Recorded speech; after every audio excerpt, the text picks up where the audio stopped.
अस्सलाम वालेकुम स्टूडेंट्स। आज के सबक में हम सीखेंगे कि उर्दू में दरख्वास्त कैसे लिखी जाती है और इसको लिखने का सही तरीका कौन सा है। तो सबसे पहले आपके सामने दरख्वास्त का नमूना पेश किया जा रहा है। तो आप अपनी कॉपी पर कोई भी दरख्वास्त लिखने से पहले इस नमूने को लिख लीजिए, ताकि जब भी आपको दरख्वास्त लिखने के लिए कहा जाए तो आप इस नमूने की मदद से आसानी से दरख्वास्त को लिख सकें। इसके बाद दरख्वास्त लिखते वक्त आपको किन बातों को मद्देनज़र रखना है उनको आप अच्छे तरीके से समझ लीजिए और फिर इसके बाद दरख्वास्त लिखना शुरू कीजिए। तो सबसे पहले देखिए, लिखा हुआ है बहिदमत जनाब हेड मिस्ट्रेस। तो जब आप दरख्वास्त को शुरू करेंगे तो इसको शुरू करते वक्त आपने इस बात का ख़ास ख्याल रखना है कि अपनी कॉपी के सफ़े से दाएं तरफ से शुरू करेंगे और बहिदमत लिखते वक्त एक उंगली का फ़ासला छोड़ते हुए लिखेंगे। इसके बाद मिस्ट्रेस के बाद एक कॉमा आएगा और अलिफ बे जीम और इनके दरमियान अलामते ख़त्मा इस्तेमाल की जाएगी और कोई कॉमा या डॉट यहाँ पर इस्तेमाल नहीं हो सकता। हम यहाँ पर सिर्फ अलामते ख़त्मा इस्तेमाल करेंगे, जिसको डैश भी कहा जाता है। बिल्कुल इसी तरह निचली लाइन पर हम दाएं तरफ से शुरू करेंगे और उतना ही फ़ासला छोड़ते हुए जनाब आली लिखेंगे और जनाब आली के साथ हम अलामत फ़िजाइया इस्तेमाल करेंगे। उसके बाद उससे निचली लाइन पर हम उतना ही फ़ासला छोड़ते हुए, यानी कि एक उंगली का फ़ासला छोड़ते हुए मुअद्दबाना गुजारिश है ये लिखेंगे। और इसके बाद हमारी दरख्वास्त का जो मौजू होगा, यानी कि हम अपनी दरख्वास्त में जो मसला बयान करना चाहते हैं हम वो लिखेंगे। यहाँ पर हम किस बात का ख़याल रखेंगे, जैसे बहिदमत जनाब और जनाब आली, उसके बाद मुअद्दबाना गुजारिश है, इनके साथ हमने एक उंगली का फ़ासला छोड़ते हुए इनको लिखा था। अब मुअद्दबाना गुजारिश है कि ये लिखने के बाद जब आप इस लाइन को मुकम्मल करने के बाद निचली सतर पर आएंगे, निचली लाइन पर आएंगे, तो आप दाएं तरफ कोई भी एक फिंगर का फ़ासला नहीं छोड़ेंगे, यानी कि एक उंगली का फ़ासला नहीं छोड़ेंगे और बिल्कुल सफ़े के दाएं तरफ से बग़ैर कोई फ़ासला छोड़ते हुए हम यहाँ पर लिखेंगे। इसके बाद जब हम अपना मसला बयान कर चुकेंगे तो आखिर में हम क्या लिखेंगे, सफ़े के बिल्कुल दाएं तरफ हम तारीख़ लिखेंगे, जैसे आपको नज़र आ रही है तारीख़, यानी 28 जून 2020। तो आप अपने मुताबिक यहाँ पर तारीख़ को तब्दील भी कर सकते हैं। तारीख़ लिखने के बाद हम दरख्वास्त के इख्तिताम की तरफ आएंगे। तो दरख्वास्त का इख्तिताम हम इस तरह करेंगे कि जहाँ पर आपने तारीख़ लिखी है उसके बिल्कुल सामने अल आरज़ लिखा जाएगा, यानी बग़ैर कोई सतर छोड़ते हुए, बग़ैर किसी लाइन को छोड़ते हुए हम तारीख़ के बिल्कुल सामने सफ़े के बाएं जानिब अल आरज़ लिखेंगे।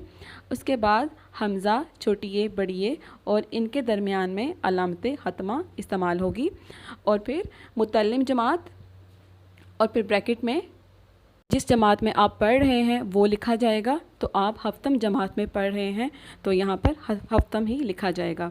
उसके बाद नीचे देखिए फ़रीक, और यहाँ पर आप अपना सेक्शन लिखेंगे कि जिस सेक्शन में आप पढ़ रहे हैं। दरख्वास्त लिखने का दुरुस्त तरीका आप सीख चुके हैं। तो अब हम अपने मौजू की तरफ आएंगे कि जिस उन्वान पर आपको दरख्वास्त लिखनी है। तो देखिए, आपका उन्वान है कि स्कूल में तलबा को दरपेश मसाइल से मुतल्लिक़। तो यहाँ पर मैं आपको कुछ अहम नुकात के बारे में बताऊँगी, उनकी वजाहत करूँगी। इन नुकात को समझते हुए आप अपनी दरख्वास्त को मुकम्मल कर सकते हैं, और अगर इनके अलावा आप कोई और नुकात शामिल करना चाहें तो आप वो भी कर सकते हैं। तो सबसे पहले देखिए, रोशनी का मसला, यानी कि कमरा जमात में अगर आपको रोशनी से मुतल्लिक़ कोई मसला दरपेश है तो आप इसके मुतल्लिक़ हेड मिस्ट्रेस को दरख्वास्त लिख सकते हैं कि हमारे कमरे में रोशनी का मुनासिब इंतज़ाम किया जाए। रोशनी के मुनासिब इंतज़ाम ना होने की वजह से आपको पढ़ने लिखने में दिक्कत पेश आती है।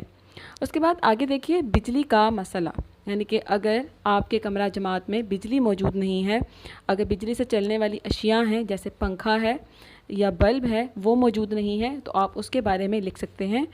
इसके बाद देखिए, सफाई का मसला, अगर आपको महसूस होता है कि आपके स्कूल में सही तरीके से सफाई नहीं की जा रही या कहीं पर आपको गलाजत दिखती है तो इसके मुतल्लिक़ हेड मिस्ट्रेस को दरख्वास्त लिखी जा सकती है। उसके बाद नीचे देखिए, फ़र्नीचर का मसला, यानी कि अगर आपको महसूस होता है कि आपके कमरा जमात में या आपके स्कूल में फ़र्नीचर की कमी है यानी कुर्सियाँ, मेज़ वगैरह इनकी कोई कमी है या वो टूट फूट का शिकार हो चुकी हैं, तो इस मसले के मुतल्लिक आप हेड मिस्ट्रेस को दरख्वास्त लिख सकते हैं। और दरख्वास्त लिखते वक्त आप एक और बात का भी ख्याल रखेंगे कि जब आप अपना मसला बयान करेंगे तो उसके आखिर में आप उस मसले के हल की दरख्वास्त पेश करेंगे। जैसे अगर रोशनी का मसला है तो उसके आखिर में आप लिखेंगे कि बराए मेहरबानी हमारे कमरे में रोशनी का मुनासिब इंतज़ाम किया जाए। या अगर बिजली का मसला है तो इसके लिए आप लिखेंगे कि बराए मेहरबानी हमारे कमरा जमात में बिजली का मुनासिब इंतज़ाम किया जाए। इसी तरह अगर आप फ़र्नीचर का मसला बयान कर रहे हैं तो आखिर में आप लिखेंगे कि बराए मेहरबानी हमारे कमरा जमात में या हमारे स्कूल में इस मसले को हल किया जाए। और अगर कोई कुर्सियाँ या मेज़ें टूट फूट का शिकार हो चुकी हैं तो उनके बारे में लिखेंगे कि उनकी जल्द अज जल्द मुरम्मत की जाए ताकि तलबा और तालिबात को परेशानी का सामना ना करना पड़े। जी, तो ये कुछ अहम नुकात थे जिनको मद्देनज़र रखते हुए आप अपनी दरख्वास्त लिख सकते हैं। यानी कि स्कूल में तलबा को दरपेश मसाइल से मुतल्लिक दरख्वास्त आपको लिखनी है, तो इन नुकात को मद्देनज़र रखते हुए आप अपनी दरख्वास्त को मुकम्मल कर सकते हैं। इन मसाइल के अलावा अगर आपको कोई और मसाइल दरपेश हैं तो आप वो भी लिख सकते हैं अपनी दरख्वास्त में।